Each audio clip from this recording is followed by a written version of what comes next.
Hello, travelers. Welcome back to the next episode of The Lightest of Us. And I just want to say, first and foremost, you guys are great. You guys are pretty chill. For the most part, I've made my opinion abundantly clear episode to episode about how I feel about the show so far, and there's a few of you that just get it, and I so appreciate it.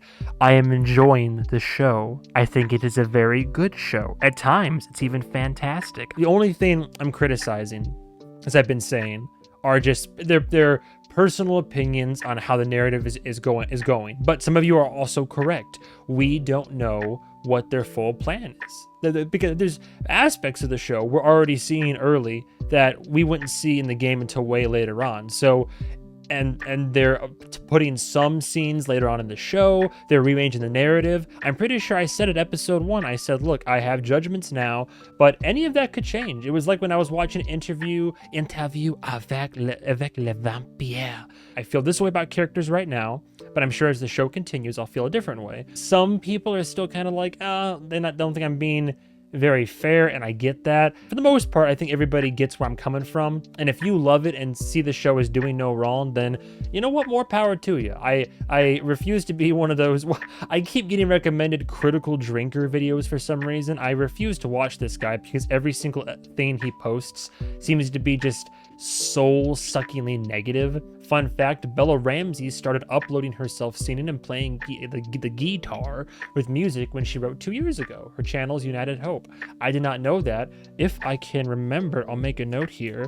If I have time, I would love to check out the channel, but that's cool. I really appreciate the way you're approaching the show. I find that a lot of other reactors are either completely positive or completely negative people who also did not like the game, which, to be honest, before getting into it, I knew this was coming, right?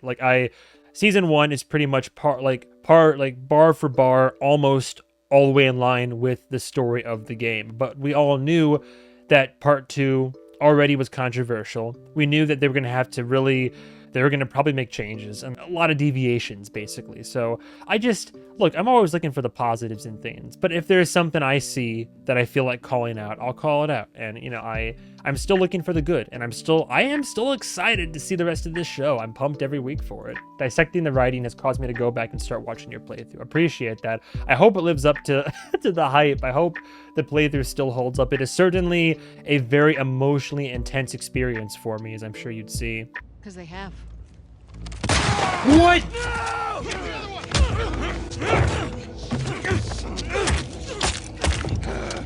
Your predictions at 14:05 are so spot on. When I called that Isaac was going to toss the grenade in, to be fair, I think it's because when he turned around, I saw him reach for his belt, and then I kind of put 2 and 2 together from there. But yeah, some things narratively just completely catch me off guard and are genuine surprises, and sometimes I think it's just because I'm a no-lifer, and I've watched TV and media all my life since I was a kid. So I've seen all the stories, and I've seen all the different formulas and ebbs and flow, and I kind of have a feel for how a scene is going to play out based on what it's setting up, what the writing is like, the construction and style.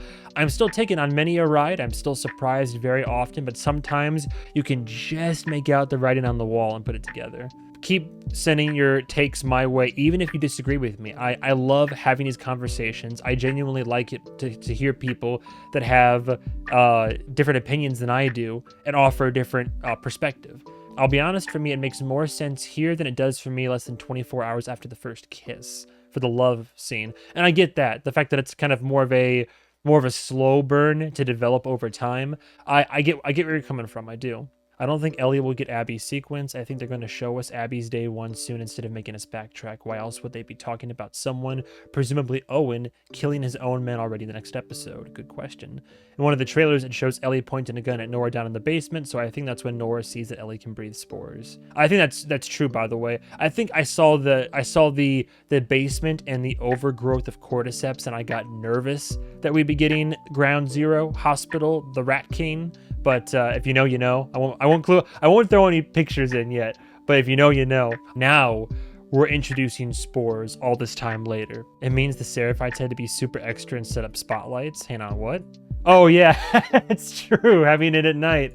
That's very true. MovieMan is Ellie and Dina's biggest op. I Excuse me. I do enjoy the slow burn friends to lovers story. Very believable for two teen queer girls. Then Ellie using her cordyceps hand to get Dina off is another story. Yeah, that's pretty rough. I love the relationship. I personally, here it goes again. I personally prefer how it happens in part 2. But that's just me. I conceded in the last episode. I guess in the heat of the moment, the animal instincts kick in, and there you go. I can buy it. With Tommy not being in Seattle, and everything's off the table. Like the solo Ellie stuff still makes sense, but there's aspects of this whole journey that are going to be like rewritten or redone. I don't know, man. There's some sequences I was really hoping to see brought to the televised version of this, but now I'm concerned. But I mean, I'm still open to see what they'll do to change it. We have 3 to go, but most likely one of them will be a flashback. That would make sense if she does, if she goes to Nora, I made her talk, and then she gets back, and then after being taken care of and having her tending to her wounds by Dina, she goes to play guitar in the theater and then has because I saw in the trailer, we're getting the museum. We're gonna get the museum. In general, I quite like it, especially the action set pieces, but the 3 months time jump really made everyone very calmer, like they already moved on and processed their grief. Not nearly enough rage and sadness. Maybe they will descend there throughout season 2 and 3, I don't know. They definitely seem to want to balance the tone out and capture a similar vibe as season 1 had, with these moments of warmth and soft colors, human connection and love, etc. Well, the game is pretty bleak throughout. The sudden sex scene gave me Arcane Season 2 flashbacks. You didn't think I left all the gods at the Hex Gate. Well, okay, the music. Boom. I'm feeling fantastic. I'm a huge Last of Us fan who absolutely loves both games, Part 1 and 2, both masterpieces. It's my favorite game series of all time. I actually liked Part 2 more than the first game. It's one of my favorite games ever. With that said, I devour anything Last of Us related, so I'm going to continue to watch this HBO series adaptation. For however long it lasts, I have to see it through to the end. But in my opinion, the games will always be better in every way possible. Hello? You're good. But in my opinion, the games will always be better in every way possible. They are number 1 in my book and will always be superior and better. The games just feel like a much more richer and fulfilling experience. Well, that's because that's the original intent, is that the story was made for a video game format, so it was made to be as immersive and intense. And now it's being adapted from that. So therein lies the challenge, right? And so far with 4 episodes, and I just haven't liked many of the structural, pacing, and creative decisions they've decided to do. I just feel like the game presented things in the story in a much better way. I still like the show, it just pales in comparison to the games. Thanks for the reaction. One of my favorite channels. Oh, I appreciate that. Oh yeah, I'm a big lover of games. I get into, whether it's TV shows, movies, or games. If a story's good in my book, I will be invested. I will get into it. I'm invested. I am, as the kids say, I'm sat. Also, I agree with everything you said. Excellent points. Very well said. At 46:19, which rant was that? I have a lot of rants. Oh, the placing of where the romance bit was. But see what I mean? You can have positive, constructive conversations, both critical or otherwise, without having to, shit all over the show. I think there's a point to be had here, because I think I misread the comment at first, and perhaps I jumped to conclusions. I feel like you missed the point of the not conducive to television arguments. It's not the unexpected brutality that people are saying that about. It's rather the fundamental structure of shows and games. In TV, you have a week between each episode, so you can have years between. You have a week between each episode. Can you have years between seasons? The way you interact with stories over those time spans versus playing something and finishing it in 25 hours is going to be very difficult. The only possible counter I would have to that is there have been some seasons of shows that end up on big cliffhangers that then would come back and address what happens or would have time jumps. Like some shows have done that before. Of course, now I'm trying to think of one specifically where you jump in time. Because I think of stuff like big cliffhangers, like in Lost, when bottom of the chasm, trying to get the bomb to go off, goes off. Oh my god, what happened? God, you son of a bitch!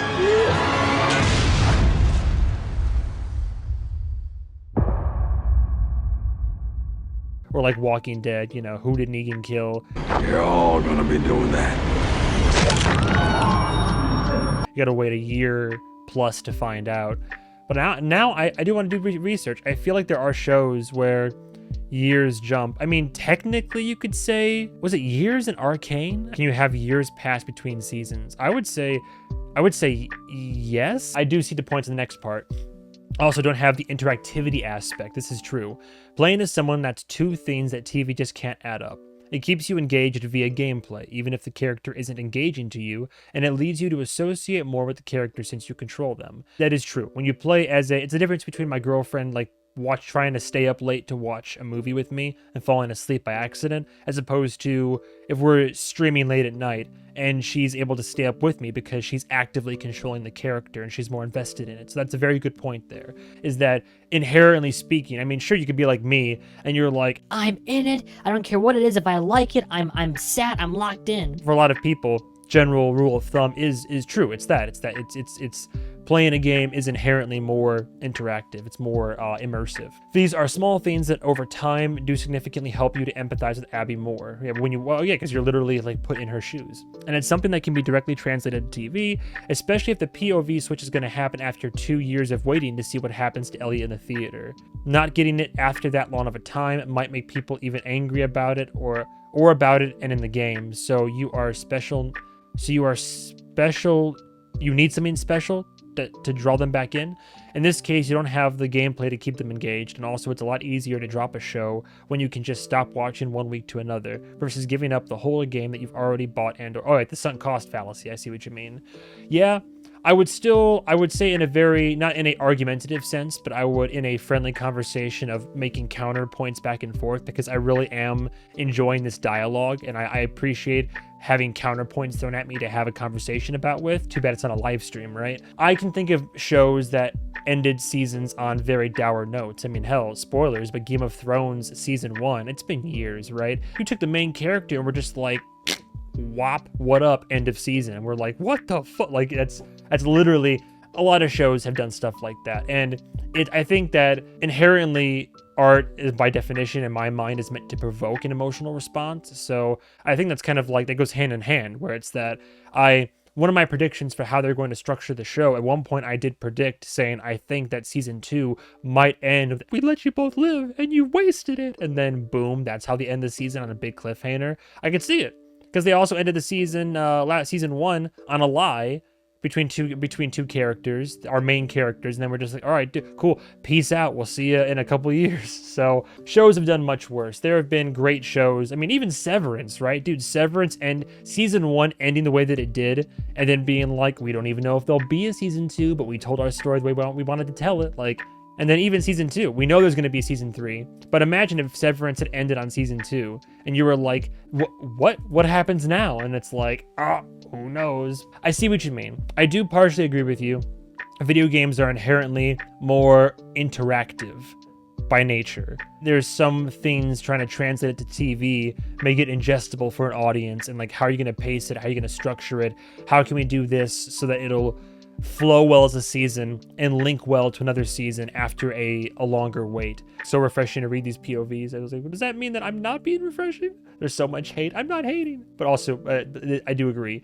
People don't realize we only have seen 1/3 of the story exactly. We haven't seen the whole. So yeah, I'm curious as well. This one is a comment that I kind of vibe with a little bit. I feel like the show is afraid to make Ellie unlikable.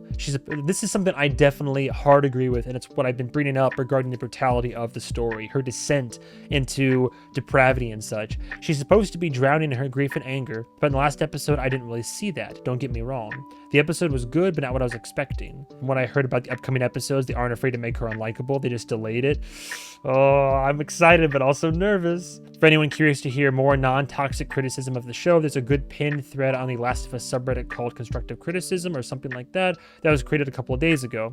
I do find myself agreeing with some of the sentiments in there that have been articulated better than I could have. People aren't allowed to post stupid toxic crap. Well, that's cool. See, I like these conversations, like civil, like constructive, like obviously inherent biases are going into this, right? So we're voicing our opinions on the matter, but I'm not yelling at anybody. I'm not going to look any of you guys and gals in the eye and tell you you're wrong to feel the way that you do. Like, no, 100% not. We all have our opinions on the show, and I want to hear yours. Even if you disagree with me, I definitely want to hear them. I watch it first before I read any reviews, And then this reaction, the beautiful thing about a reaction video, right, is that I have not seen this as I watch it. So what you're seeing is my genuine off the cuff feelings and emotions and reactions. And then once those have been voiced, we can have a dialogue about it, and we compare, contrast, agree, disagree. I love that shit. One thing I find is that once I've lost a certain degree of trust in the writing, I'm almost on edge while watching, just watching for the next episode that will make me cringe. That's why I think the small stuff matters when writing. Agreed. There's too many lines of dialogue that aren't necessarily horrible, but that are just too on the nose for me, and they add up. Overall, I have a strange relationship with the show now. On the one hand, I have negative feelings because I had such high hopes, and I do love the game so much, and it has felt disappointing. But on the other hand, season 2 is like a 7.5 out of 10 for me, so I also associate positive feelings with the show because it's a decent show. I can see where everybody's coming from, that's the thing. I don't 100% agree with everybody on every single aspect of the show, but all the points that are being made in this dialogue, like, I see where you guys are coming from. And some points I've even kind of come around on. If you disagree or think I've misinterpreted something, like, by all means, we'll talk about it. It is the shortest one yet.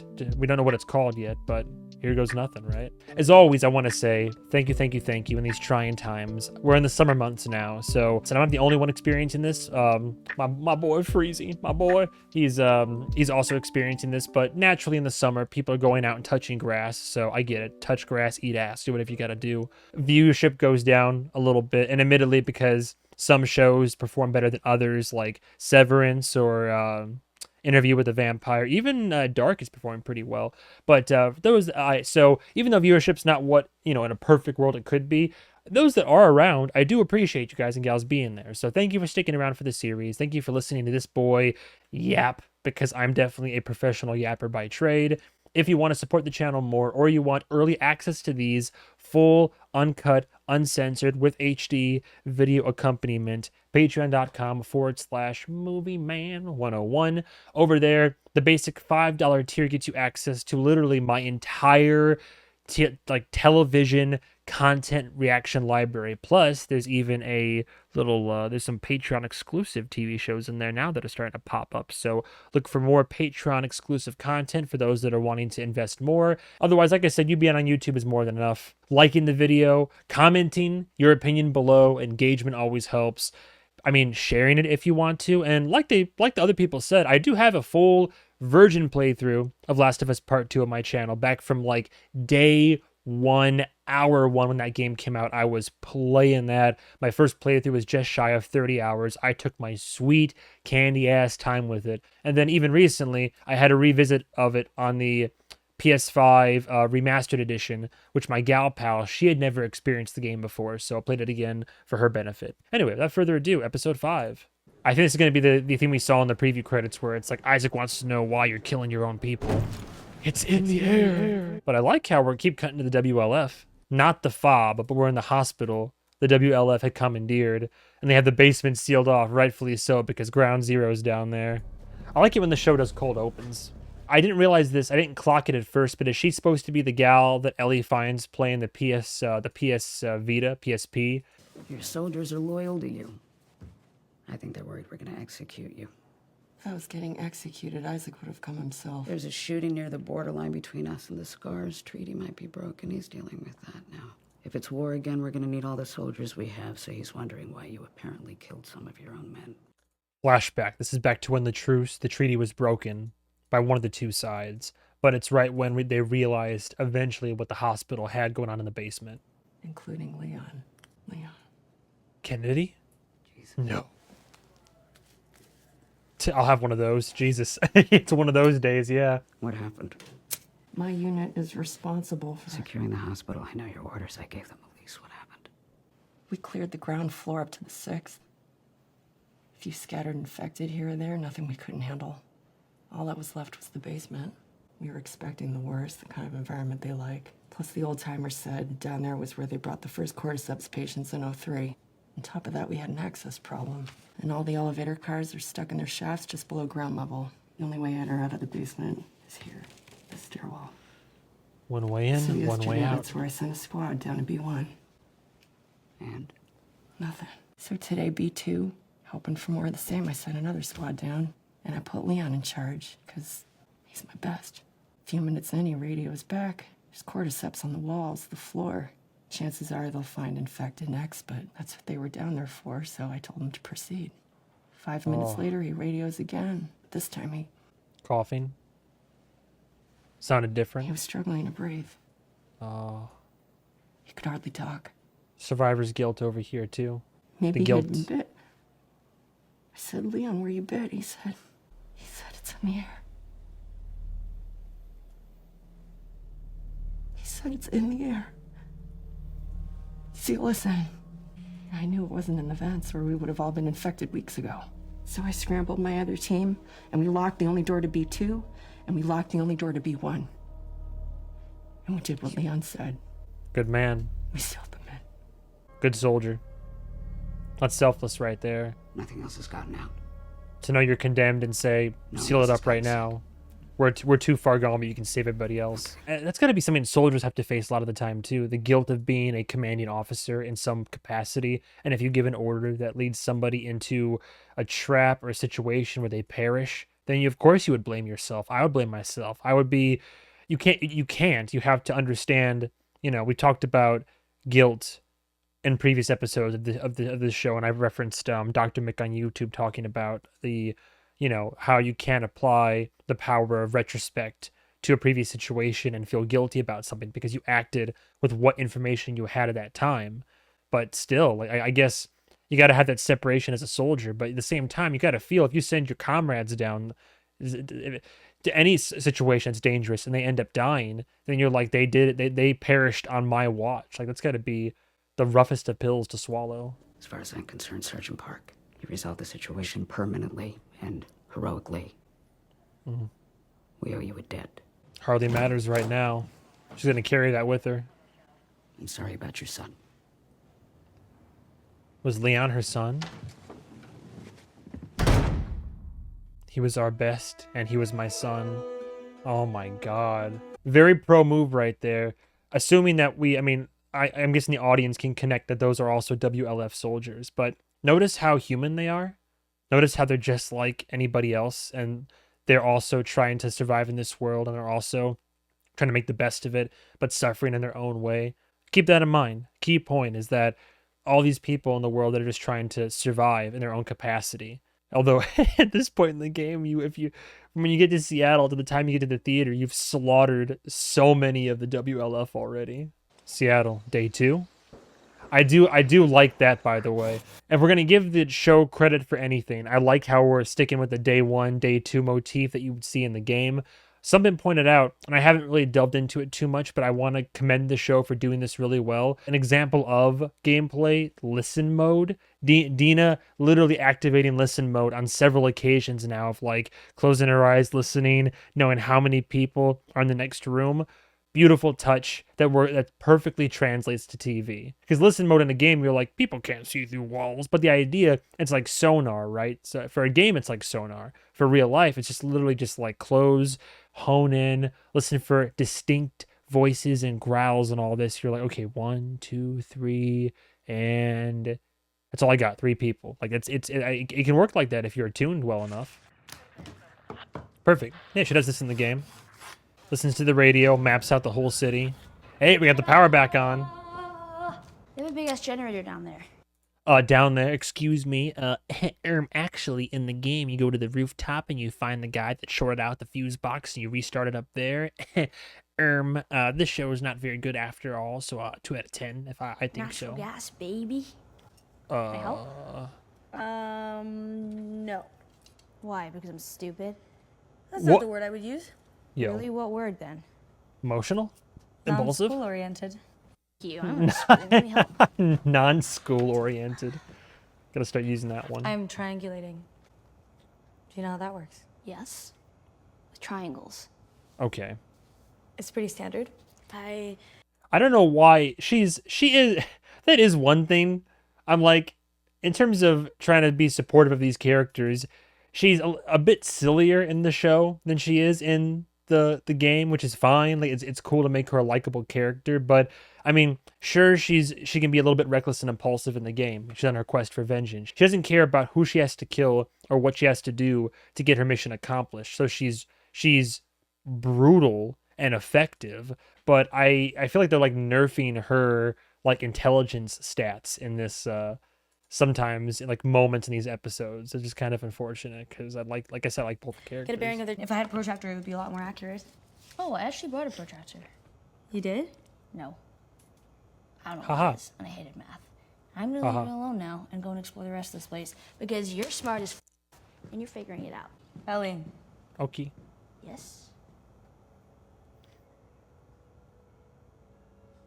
Oh, they're still cute though.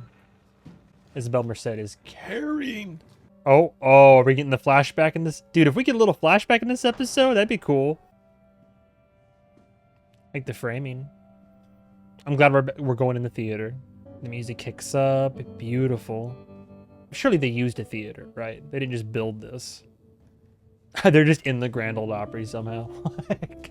I know they're not, but question is she going to break out the guitar while Dina's doing her thing and we're going to have a flashback? If I ever were to lose you, I'd surely lose myself. Flashback, flashback. If I ever were to lose you. Fucking go! We're totally getting those scenes. We're getting the porch scene. We saw the guitar back in her room restringed, so we're eventually going to get that scene where he serenades her. It's going to happen. Oh, boy. Maybe that's the flashback we get. Maybe before the museum, we get him returning the guitar. See, this is a change that I can get behind. In the game, she kind of just goes into his seat and starts strumming it.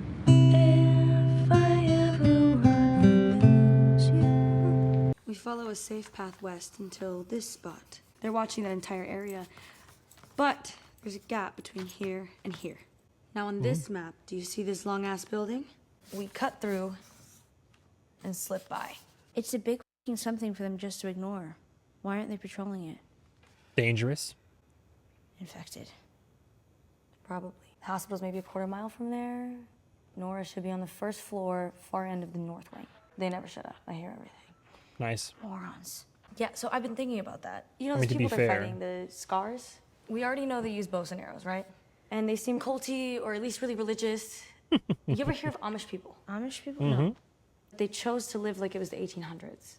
Maybe the scars are like that? No electricity or technology. But what we're doing is reckless, so kind of a wash. If we were to leave now, it'd be dark by the time we got to the big f***ing something, right? Let's go be reckless. So again, we get more information about the Seraphites. That's fine. I mean, at this point, we've already established who they are. So now, to make sure the audience knows what their deal is, because you already kind of saw a visual indication, she's saying, okay, well, you know, we saw what they had on them. So basically now we're likening them to the Amish. But again, I always prefer show, don't tell in storytelling. So it's a change. It's fine. It gets the information across in a very succinct and, I mean, it makes sense diegetically because it's just Dina being smart, figuring it out. So it makes sense. I'm trying to figure out what that lawn building is going to be. I saw Stalkers in the preview for the episode, so it makes me think it's that office, or is that at the convention center she goes through?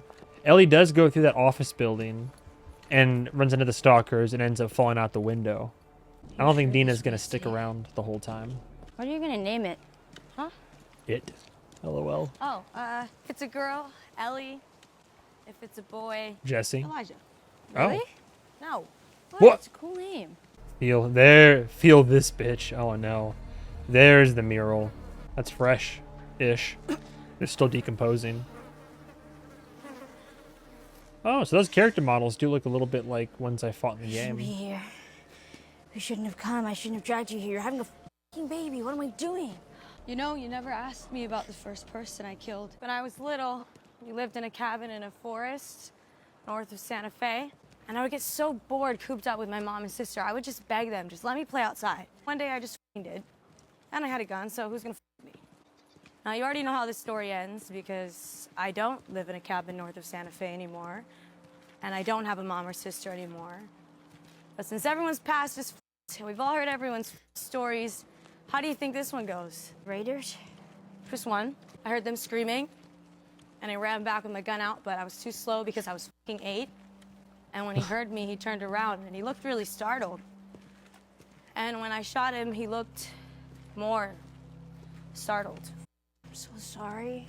Whatever reason Joel gave those people to do what they did, he didn't deserve that. What if I hadn't snuck out? What if my mom and sister were beaten to death in front of me? What if that motherfucker made me watch as he did it? Would it make a difference if my family had hurt his people first? No.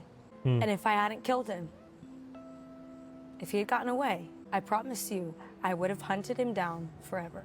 Interesting perspective to bring out there. She's basically saying doesn't matter what Joel did in the past, he didn't deserve to go out like that. I mean, I suppose you could say, yeah, I don't think it did. I mean, does anybody deserve to be beaten to death? I don't know. Like we talked about, he was no saint. I love her as an actor, but occasionally her line delivery. Shot him, he looked. Where is it? Fuck, I'm so sorry. Right there. I don't know why. Fuck, I'm so sorry. I don't know why that just like stuck with me. I'm being hypercritical. We get a little bit more of Dina's story. I know that we find out that, you know, her family is no longer with us, but I don't think we ever got an actual story as to what happened to them. So I'm so curious what this building is supposed to be, though. No, it's way too industrial. I think it's something new. That door's open, and nothing's come out to kill us. It's a factory. Yeah, great. I'm gonna take a peek. Yeah, you should do that. Because you're the one who can't get infected. We're not underground, and the wolves are right next door with their vehicles and lights.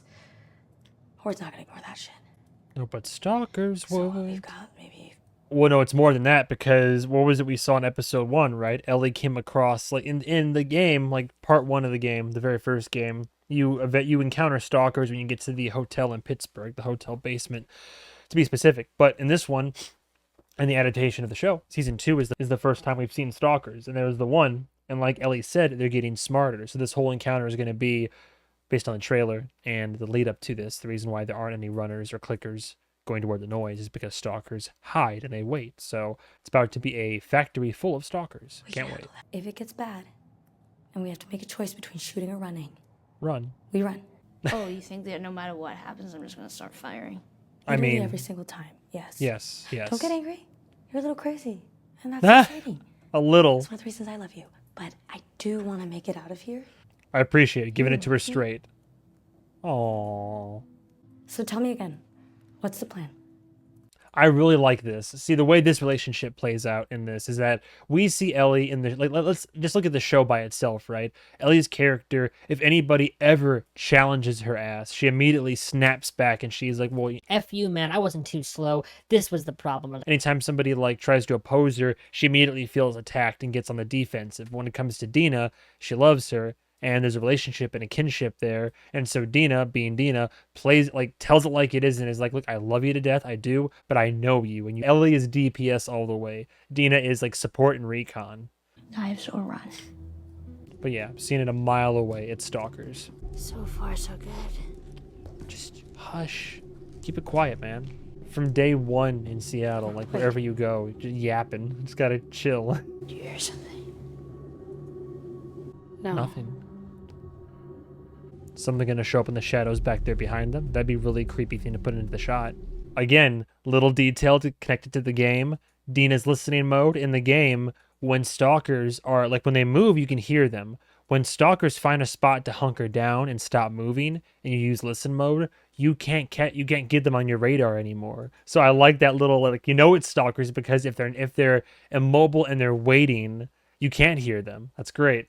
This is going to get messy though. Stalker. Ooh. Oh.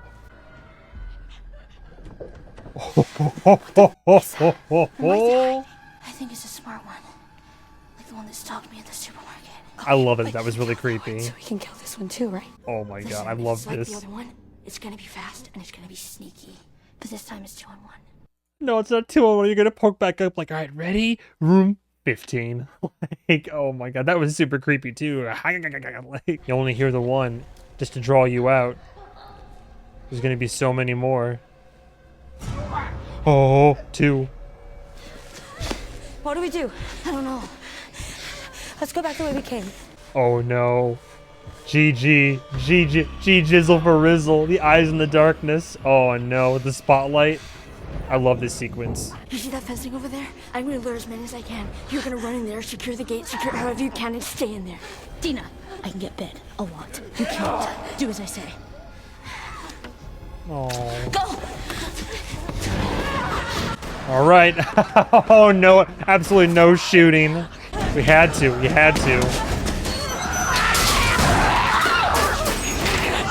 Good, smart. Anyway, I started blasting. Dude, WLF is gonna show up. Oh my god.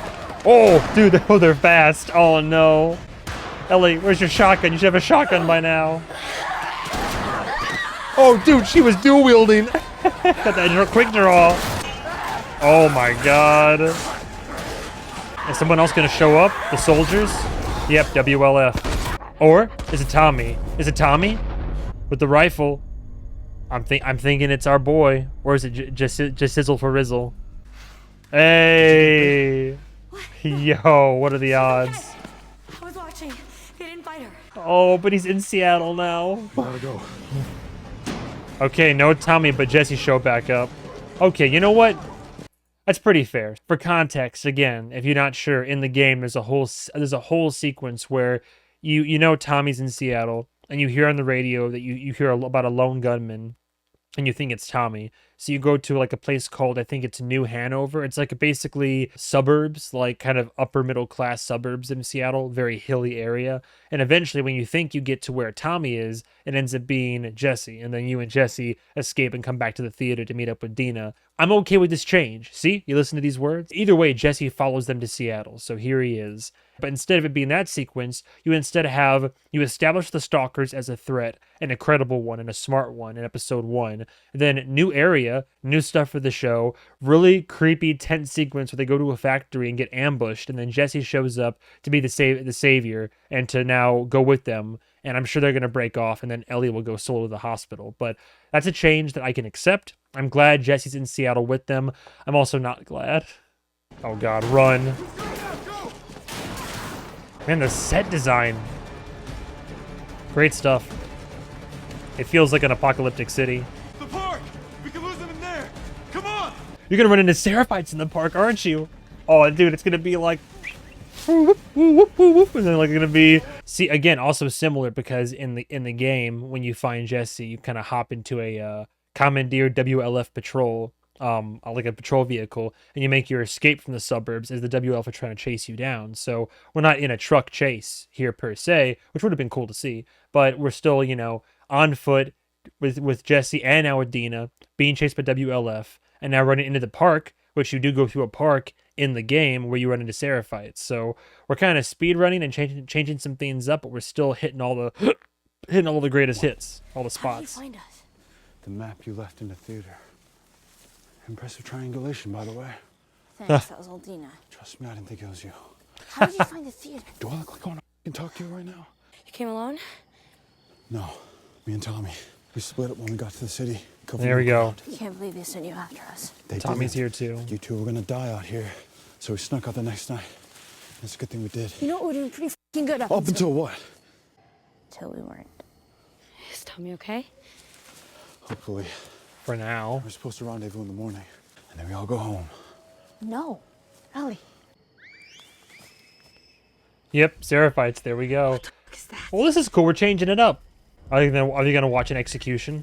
Oh yeah. They are nested with sin. Oh, it's gonna be brutal. I can help you. They are nested with sin. Interest in your words, for the corrupted soul knows only lies. If you're squeamish, avert your gaze. He is nested in sin. Oh god. Oh.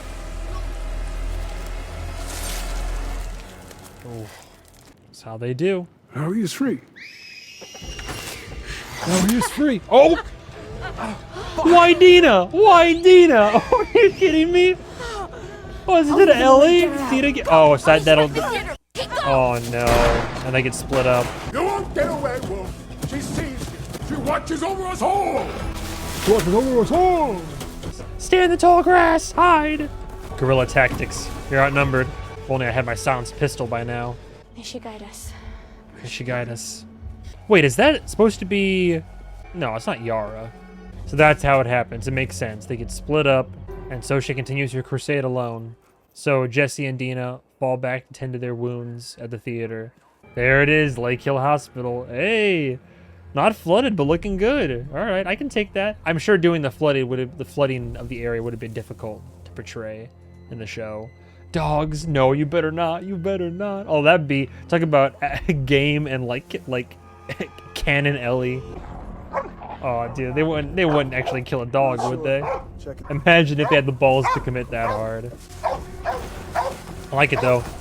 Outside the hospital, tall grass. Hey Nora, how's it going? Looking forward to Intergalactic. Unironically looking forward, by the way. I'm actually very excited for that game. I'm also a Naughty Dog fanboy. Oh man, okay. Accurate. Put that down. Hands up, turn around. Yeah, you remember me. What do you want? Where's Abby? I don't know. Yes, you do. Sure. Shoot me, the sound will have every soldier come running. You'll still be dead. Tell me where she is and maybe I let you go. We could have killed you. Maybe you should have. Or maybe you should have stayed the f out of Jackson. Nora. You know, I can still hear those screams. Gonna rage bait her real quick. No one should ever have to see something like that. Stop it. I see the tray on that table over there. I still hear his screams. Yeah, the little bitch got what he deserved. Rage bait. Alright. Good luck. Oh no. That's Joel's revolver too. Hey, just like in the game, yo!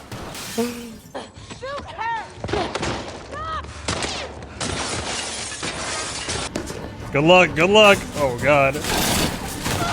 What? I was trying to make like a handy keepable joke, but fell apart. Uh-oh. Elevator shaft. Oh, so she's gonna try to make a break for it. Now this is a cool addition from the trailer I saw that does not. Oh shit! Uh-oh. Oh, well, good luck. Nope. Mistake. Damn. B2. Oh! What choice does she have? Ellie, what happened to you? I thought you were a better shot than that. This is great. Love it. Well, they kept it secret, so Nora doesn't really know what she's walking into. Oh, but the spores, though. It's too late for her, though. Oh, I see those spores in the air. Oh, boy. I gotta go back in the first season interviews and find out why they chose to wait so long to incorporate the spores. I guess they got to a point where they kind of had to, right? Damn, yep, the growth. The design looks great, by the way. Well, she had the revolver. Jeez. If you haven't played the game, you think this is bad, huh? Just wait. Looks so good, man. Oh my god. People like in the walls too. Technically still alive, which again begs the question, if it is an infection, is there still part of them left inside? And they're just eternally kept alive down here in this hellish life? I mean, the humane thing to do would just be to just jab them in the head, scramble their brains a little bit, put them out of their misery. Damn. Oh, Park? Oh, that's the son. Oh, so the son's still alive in a twisted way. That's Leon Park. That's the gal's son. That's a big conversation that we have in the game. Or like it's a conversation that it's like not a long one, but it's an important one. When Ellie talks to Sam about what we're afraid of. And Sam asks the question none of us want to think about, which is that... What if the people are still inside?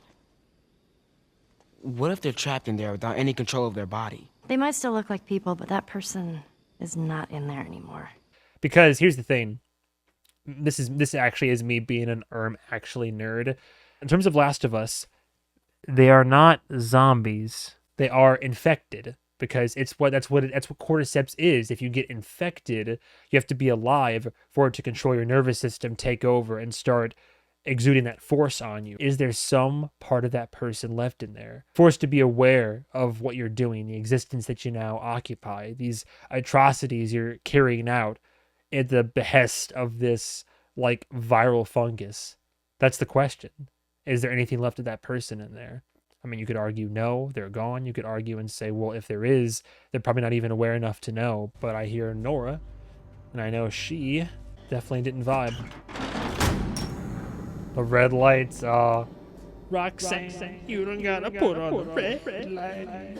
I can make it quick, or I can make it so much worse. You know what he's done.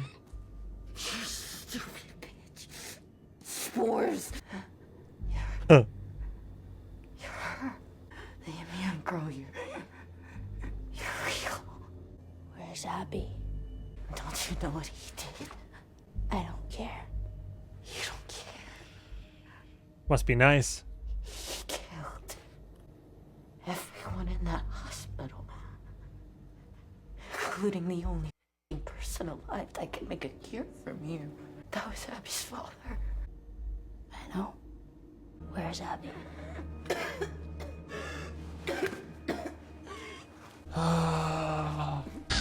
Because I can make it quick, or I can make it so much worse. How long you gonna wait till you press square, huh? No. Time to play golf. Just gonna cripple her.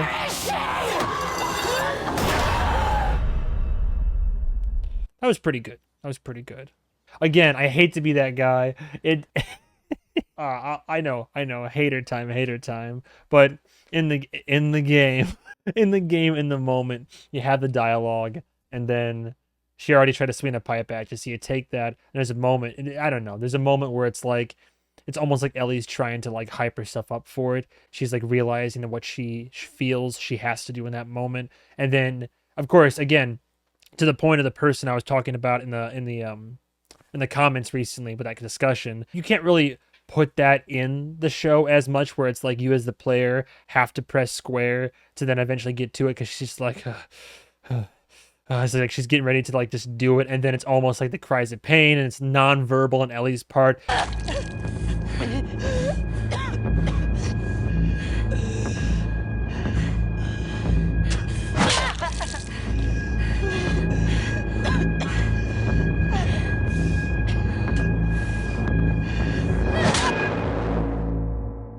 It's still very accurate. I'm not even really complaining. It's the little things I'm just saying, but now I'm just nitpicking. Almost beat for beat how they did it in the... Oh. Hey, kiddo. Hey, kiddo. Hi.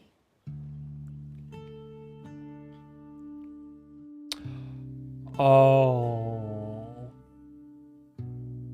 That got me emotional for a second there. Next episode. Oh, God, dude. The finale is going to be a doozy, isn't it?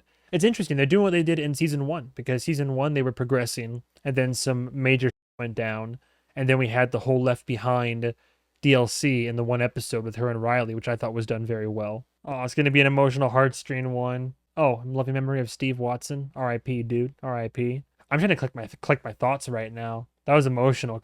Close your eyes. Oh, It'll be worth it. I'm not ready to cry again like that. 4, 3, 2, 1. Oh, it's all gonna happen that episode. I see. Remember what I taught you. So we're getting all the flashbacks in one episode. See, that makes sense. It's conducive for the show. In a way, this episode is about the beginnings of Ellie's revenge quest. 5 episodes in. New kind of infected person. The difference is that they simply seem smarter, like 11 of them. Which means death. Yes. The Stalkers, they do a lot of movement training, and they get a lot of like real-time feedback about like how they should move and what parts of their body they should move. And that's really cool to see. The Stalker sequence I love doing, just because, again, a lot of moving parts. The dance of it with the performers and the stunt team is kind of the exciting part. Here we wanted to put the characters in a situation there was no way for them to get out. They've bitten off more than they could chew. And now this might be the end for them.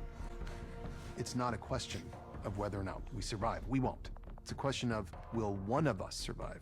Oh. And this is where we see the roles shift. It did kind of tug at my heartstrings. One thing that always gets me in media is themes of sacrifice really always like cut to my core and get me all, teared up. Jesse, why'd you come? There, in her confusion and pain, thought it was Joel, looks maybe? a whole lot like Joel. Oh. He's pissed off, but he's also very relieved and happy that he got there right in the nick of time. Yeah. But there's a lot of frustration involved in that, because that whole thing could have been prevented. The embarrassment and the failure of, I couldn't protect Dina like you did. There's a real tension between them. Jesse and Ellie had a really good broship, and it just becomes complicated with Dina because he's kind of still in love with her.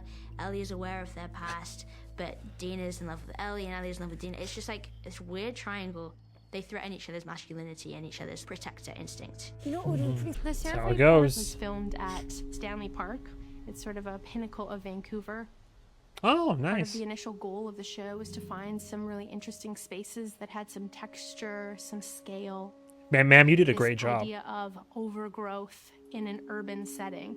It was great because that is a sequence you go through in Seattle, and I do love that sequence. Your official introduction to the Seraphites is when you're on the trail of Nora as Ellie solo in Seattle, and at one point you have to cut through it's like a park in the middle of the city, and it's this massive. It's like you know, the equivalent of Central Park in New York, just this massive park, big trees, a lot of greenery, and you're like, okay, this is weird, but you know, I got to cut through here, and out of nowhere, arrowing your shoulder, and it's like, oh my God, these are the people we've been hearing about. What? Oh, how do I figure this out? What we're doing for our main characters is we're showing them, here's what's at stake if these people catch you now. Yeah. Nora is the person that restrained Ellie and forced her to watch. You think that Nora is going to be scared, and you think that Nora is going to beg, or that Nora is going to manipulate, but Nora doesn't do any of that. In fact, Nora finds this other thing inside of her.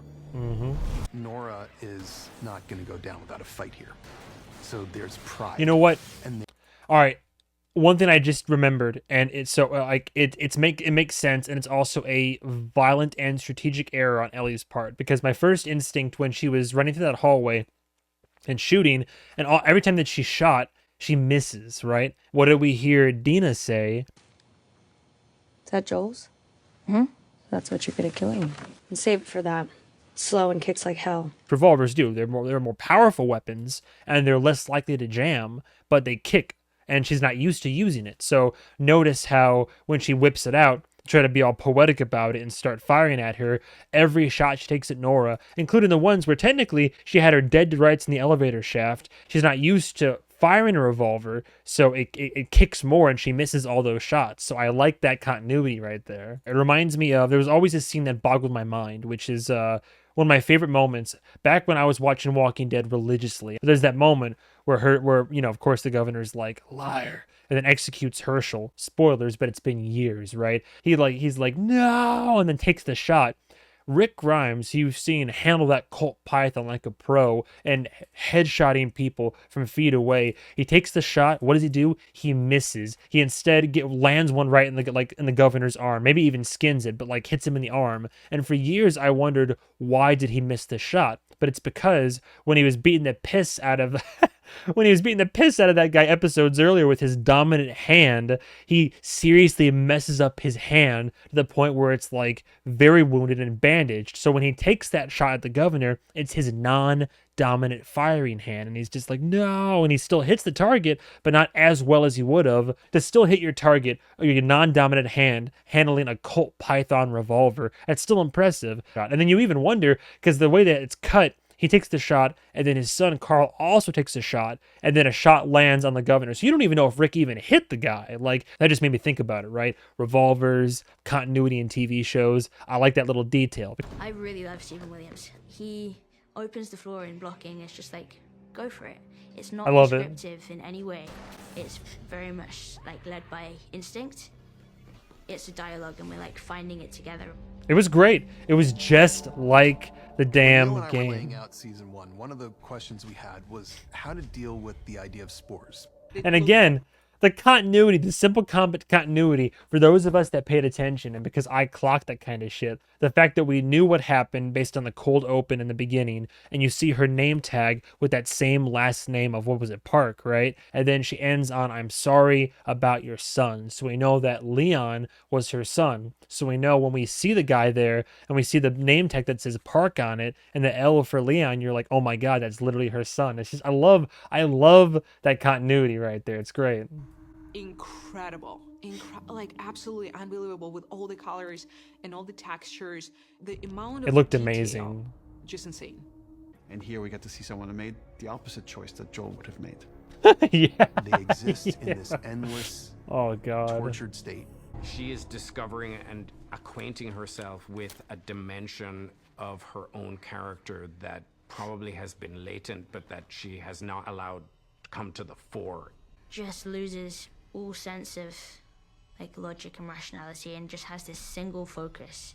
And she knows that this is wrong, and she's still choosing to engage. Do you know what Joel did? Now, when did she learn about that? And if she knew, why is she pursuing this the way she is? That is something I got to keep into context, as well as the fact that, like, that is a pretty big bombshell of a moment where it's like, you know what he's done? She's like, yeah, I do. And you're like, when did you know about this? Yeah. Am I upset that I don't get certain sequences from the game in the show? Sure, part of me, my heart yearns for a simpler time. Would I have liked it if the Seraphites were kind of like a whisper in the air? You see something, you wonder about what that's all about, and then eventually, boom, you're like, oh my god, who are these people? Well, this is how they work now. Yes, but I'm starting to kind of realize and come around to the notion that I get how much more difficult that would be to translate that series of discoveries from the game to a TV show. If I'm being super critical, it all feels a little bit disjointed and a little bit heavy on the expository side, but considering the format that we're trying to work with right now, it makes sense, and I can get on board with it. Tommy is in Seattle now. That's all well and good, but it's a pretty big part of his character to be the first one to go off on this crusade to go to Seattle. So new factory level, and with a new television perspective of Stalkers and how they operate. Ties right into the hospital. Is it flooded like the game? No, but did you see me fly off the handlebars? Dude, it'd be hard to do in the show, and it makes sense to taking it out. But an aspect of Seattle in the game that I personally love in its design is, yeah, there's the obvious like overgrowth of nature reclaiming the area, right? But also because it's right on the coast, a lot of excess flooding. So like half the city's underwater. So streets that used to be just, pavement are now rivers and torrents of flood. And I'm going to miss those sequences. But again, you guys and gals are right. If I want those sequences, I can go right back to the game and I can play through them. And it would be very difficult to translate all that to a TV show. So I still feel like Ashley Johnson's performance is better in that scene. But of course, that's me with my inherent bias because I adored the second game. But all things considered, I think it was still done very well. It was almost beat for beat, almost shot for shot how the original had it happen. So we only have 2 more to go, man. Only 7. Thank you guys and gals so much for watching. Like I said, if you want access to these reactions, full, uncut, uncensored, early access with HD video accompaniment, plus access to my full entire content library, patreon.com/MovieMan101 for all of that jazz. Otherwise, you being on YouTube, of course, is more than enough. Liking the video, commenting, helps the algorithm, helps support the channel. Keep the conversations coming. If you agree with me, if you disagree, I welcome disagreements. I welcome dissenting opinion. I love to have these dialogues and discuss the show. Even if it doesn't, like I said, even if we don't agree, what always brings me happiness is to discuss things that I love. And I love The Last of Us game. I love the show and what they're trying to do with it. Stay tuned for the penultimate episode, the one before the finale of The Last of Us. Stay tuned for that. Have a good day. Have a good night. And as always, goodbye, travelers.